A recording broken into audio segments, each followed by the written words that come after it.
Hello everyone, my name is Naguura and today I'm going to tell you what you should be focusing on the second week of Season 1 in The War Within. So we will have Mythic rating that will be unlocked in Naguura Palace, we have the second LFR wing that unlocks, and then the long-awaited Mythic Plus that also is finally unlocked. I will go into more details about a Mythic Plus affixes later, but one thing that I do want to note immediately is that Mythic Plus scaling has been changed. If you have not played the last season of Dragonflight, then you may be unaware of this. So a +2 Mythic Plus will feel similar to a Mythic Plus 12 at the start of Dragonflight. So definitely keep that in mind when you go and do your Mythic Plus keys. The loot that drops in Mythic Plus from +2 to +6 is champion gear, and if you do +7 to +10 you will get hero gear, and of course above +10 you will also get hero gear, but it stops scaling at +10. So +10 is the highest level that you want to do unless you actually want to do a hierarchy for the challenge. Then when it comes to the vault, if you fill your vault with +2 Mythic Plus dungeons, then you'll get champion track gear from your vault.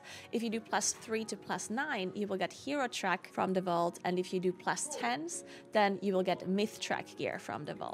Right, I'm gonna go through a weekly and a daily checklist for you to look through if you want to maximize your player power. Of course, keep in mind that you don't have to do those things. And of course, if you cannot do some of the things, for example, Mythic grade, then you just do the next best thing below. But I'm not gonna go through all of those details. I'm just gonna assume that people can logically assume the highest thing they can do is the best one in that case. Alright, so for a weekly checklist, of course, you want to clear the Mythic rate in theory. If you want to get well first, then you should be doing that. But then, of course, that would also give the highest rate vault loot. And then, of course, again, you want to do the next best thing as well. You want to clear the heroic rate, you want to clear the normal mode rate, and you also want to clear LFR, the first and second wing, if you need tier sets still. Otherwise, the item level from LFR, of course, not going to be as high anymore in comparison to all the other gear you have available. So depending on what you can do, just focus on that. And if you need tier, just clear all of them. The weekly meta World Soul quest should be done for the half spark to make sure you're getting your crafted items going. Then you want to do 8 Mythic Plus dungeons to fill your dungeon vault, preferably with +10 dungeons, because they give the highest loot, they give myth track. And if you can't do 10s, then just do the next best level below. And then, if you can, fill your Delph vault with 8 Delphs that are tier 8 or higher. On +7, you also get the same hero track loot, but of course, doing 8 gives a little bit higher item level, which would save you some crests on the upgrades, if you can do that. Then, technically, some of these things that I'm going to mention now are not giving like the highest possible item level anymore, and for some people that can do all of the highest tier stuff already, like if you can already do +10 dungeons, you can already kill some mythic bosses, you can clear the heroic rate, then the things that I'm mentioning now are going to be less important to you. But I assume there's a lot of people that cannot do that high-end content that is available, so you still want to go down and do those weekly things that maybe don't yield the highest item level but still very nice item level. So the next best thing you want to do is killing the world boss. Then you want to do 4 weekly quests or activities for the coffer keys for the bountiful Delph loot that we've also focused on in the first week of the season. Then you also want to try to do as many maps as possible. So the maps that you have, just use them into your bountiful Delphs to get that hero track loot from the Delphs too in addition. And then you want to farm the conquest cap by doing rated PvP to buy champion track items from a PvP vendor. These can be socketed with the Vicious Jeweler setting that you can purchase with honor as well. And you can even buy some PvP sparks from the vendor as well to craft higher item level. I think it's 610 that you can craft it to, so that is something that you can check out as well if you haven't seen it yet. Alright, so these are weekly things. Of course, depending on what your situation is, you want to focus on some things that I mentioned first and then go down the list. For some people that do the higher content, some of the things that I mentioned maybe are not going to be as valuable anymore or useless for them, but of course still good to mention in case you just look for a checklist. Then let's go through the daily things. Again, you want to do the 4 bountiful Delphs tier 8 or higher, unless you can do Mythic Plus. because Mythic Plus would give you more item level in comparison to Delves, depending on how high the level of Mythic Pluses you can do. If your character is not ready or you aren't ready to do Mythic Plus just yet, then do those bountiful Delves every day to get that item level if you have a coffer keys or if you have maps. Then you also want to do Mythic 0 8 times every day.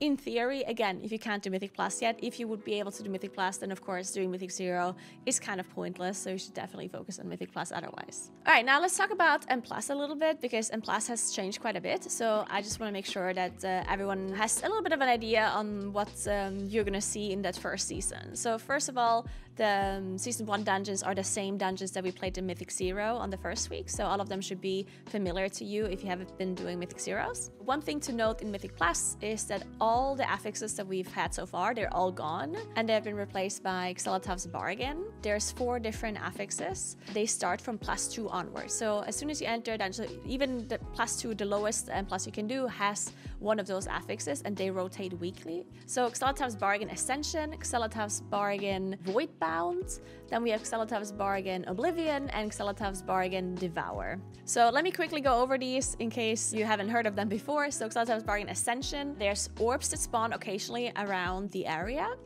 and they will start casting Cosmic Ascension, and you have to interrupt or disrupt that cast. You can use any kind of interrupt. You can use AoE interrupts, AoE disrupts, you can use replacements like Typhoon, Incap Roar, any kind of stuns, any kind of single target interrupts. You can use all of those things, and if you interrupt them all, you get a 2% haste and movement speed buff per orb, so a 20% haste buff in total. And if you don't interrupt them, then the mobs will get that buff in return. So definitely make sure you disrupt the orbs as much as you can to get that extra buff on you. Then we have Xelatov's Bargain Voidbound. There's a Void Emissary that will spawn occasionally, and it will apply stacking damage reduction to the mobs around it. So make sure to switch to it immediately. And once you kill it, your group gains a 20% CDR and a 10% crit buff. So yeah, that's pretty nice. Definitely go ahead and focus that as soon as you see it spawn. Then Xelatov's Bargain Oblivion. There's black orbs that will spawn occasionally around the area, and they will travel towards the mobs. You need to make sure that you intercept them with your characters, because you'll get a stacking mastery and leech buff for each orb that you collect. Not each player that collects it, but once one player collects it, the whole group gets the buff. But if you don't collect them and they go to the mobs, then they'll get a stacking damage reduction, so definitely make sure you intercept them. And then the last one is Xelatov's Bargain Devour. That one so happens to give an Absorb Shield to the whole group whenever it spawns. The Absorb Shield can be either healed away on each player, or you can dispel it with any kind of dispel, like a curse, poison, disease, whatever. You can all help dispelling even if you're not a healer. If you have a dispel, make sure you pick up the talent whenever this affix is active. And yeah, for each dispelled or healed Absorb Shield, you get a crit buff and a health buff. If you fail to heal the shield or to dispel it, then the mobs will be healed by 10% for each shield that wasn't removed. So one of these affixes is active rotating every week. It says that from +2 to +12 keys. And then Tyrannical or Fortified still exists, and it will be active from +4 to +9. Both Tyrannical and Fortified will be active from +10 onwards. So that is something that is new. You won't have any rotating Tyrannical and Fortified keys anymore from +10 onwards. Then from level 7 onwards, the death penalty will be increased to 15 seconds per death rather than 5 seconds. That is something to keep in mind as well. And from level 12 onwards, there's no more Xelatov's Bargain, but instead all mobs and bosses have 20% more health and do 20% more damage. So from +12 upwards, you don't have any rotating affixes anymore. So the only thing you'll have from 12 onwards every week is going to be the same. You have Tyrannical, you have Fortified, you have the 20% flat health and damage buff, and then you also have the 15 seconds death penalty instead of the 5. So each week is going to be the exact same for the +12 onwards. I'm really excited for Mythic Plus, so we can finally see how Mythic Plus balancing works out, and we'll see how these affixes turn out too. And one of the things that a lot of people have been asking for, of course, is the high M plus keys not having any kind of RNG, not having like bad M plus weeks and good M plus weeks. So each week is going to be the same. So each week is going to be a good M plus week, hopefully. And then we also have these Kiss Curse kind of effects as affixes now in the lower keys, which is also something that people have been asking for, which seems very similar to seasonal affixes because they're, of course, Xeloteth themed, which is kind of cool. So yeah. We'll see how this works out. I hope you enjoy Mythic Plus, and I hope you can spam it all day and get some loot. And that's it. I hope you enjoyed this video. Make sure to subscribe to the channel if you liked it for more videos like these. And if you have any questions, make sure you ask in the comments below or come over to my stream at twitch.tv/Naguura. And thank you very much for watching and have a great day. Bye.